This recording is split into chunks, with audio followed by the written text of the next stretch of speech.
Hello everyone, আসসালামু আলাইকুম।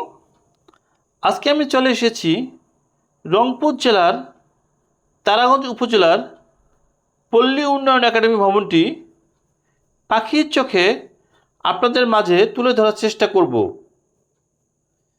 জানি না কার কেমন লাগবে, কে কী মন্তব্য করবে, কিন্তু আমার কাছে অসাধারণ লেগেছে, তাই আপনাদের মাঝে তুলে ধরার চেষ্টা করেছি।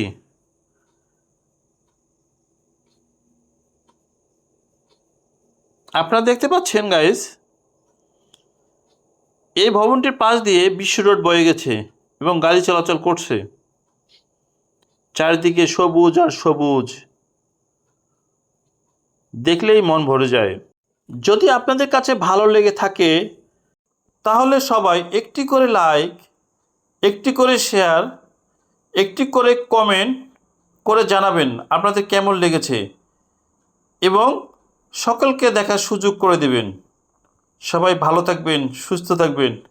চলেন আমরা এক নজরে দেখে আসি এই পল্লী উন্নয়ন একাডেমি ভবনটি।